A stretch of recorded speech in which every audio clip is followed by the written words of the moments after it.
Firing customers can be such a great strategy. Sometimes it's one of my favorites and it can certainly be satisfying. I'm Andrew Laurie from BGB and I just want to talk about firing customers today. In particular, I want to talk about why it's such a good thing to do. I will get a little bit also into how to do it effectively, but want to start with a clear understanding of why it's a good idea. Now, let's ask the slightly rhetorical question, has anyone ever had a bad customer? A bad customer might be one who pays late, haggles a lot, buys your cheapest offerings, still beats down the price and then returns the product, complains about the service, pays late, if at all. Yeah, not much fun. In reality, most businesses, if anything, even underestimate the cost of those customers, because it's wasting time. I mean, we all know that 20% of customers make 80% of the profits. Well, in most businesses, that's the case. But 20% of customers at the other end also create 80% of the hassle, waste 80% of the time, caused 80% of the grief. The cost of bad customers is quite extreme. Let's go to the next level. Let's say you get rid of your bad customers, fire some customers tomorrow. That alone is usually a good thing to do. Then cast out what else you can do with the time, effort, and money that is saved from not dealing with the hassles and the grief of those customers. What else can you do with that? So, for example, you could start by getting really clear on who you're going to target. Targeting your A-grade customers, your perfect customers, your best possible, your avatars. Target those, be really good at marketing to them and selling to them. That's where I'd be starting, because by the way, you'll get more of the 20% that make the 80% of the profit rather than the 20% that cause the 80% of the grief. So the benefit of firing customers correlates very much with the discipline you have in making the most of what that frees up. It frees up your team, frees up time, frees up service time, frees up almost everything, not to mention grief.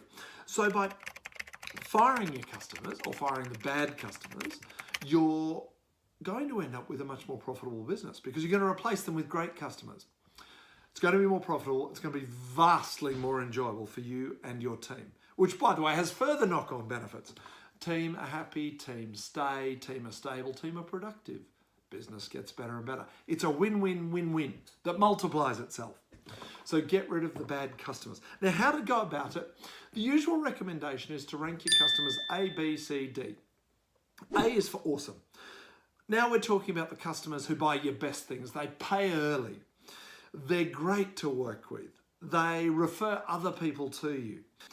They keep coming back. Fantastic in every way. Those are your A, you're awesome. Look after them very well. I don't want to say overservice them, but almost do.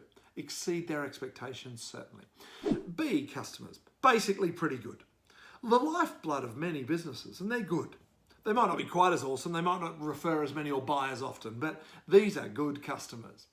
You can put in place programs to upgrade them, get them coming back more often, get them referring people to you. You can turn some of your Bs into As, excellent. Your C-grade customers, sort of C stands for can't deal with on this basis. These are people who the way they're operating at the moment, they're not great customers at all. You might need to get rid of them. But you believe they can be saved.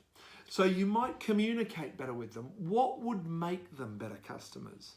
Should they be buying something different from you? Should they be paying a little faster? Should they be paying a higher price? Okay, communicate that with them.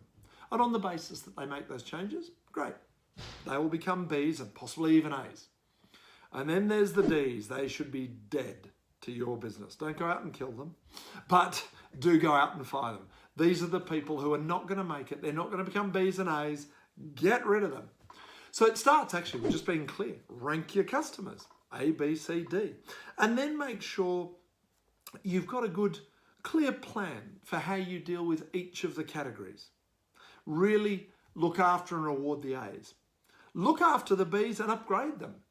Make sure you adjust the Cs. Help them to become Bs and As. And the Ds, sorry, time to go. It was in my first year or two of coaching that I came across what is still the record breaker for me. It's a firm of bookkeepers I worked with. And they held a couple of records. They were actually the second fastest growing business I coached. They grew very, very fast. They remain to this day, though, the business who fired the most customers of any business I've studied, coached, worked in, come across, heard about. They were very good at firing their bad customers. It was two ladies who ran the business, partners, and they used to talk about tasering their customers. They didn't really tase them, but they'd come into a coaching session. Oh, Andrew, we tasered another couple of customers this week. They're gone. Fantastic. But they were so good. They were so clear at who did they want to be working with.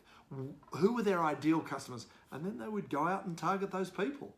So they were replacing their D's with, well, definitely B's and often A's. Business grew, business became more profitable, business became fun. And it came from firing customers.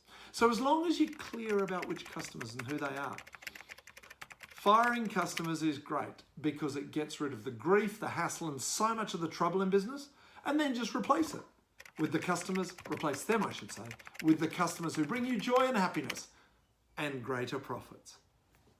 All the best with it.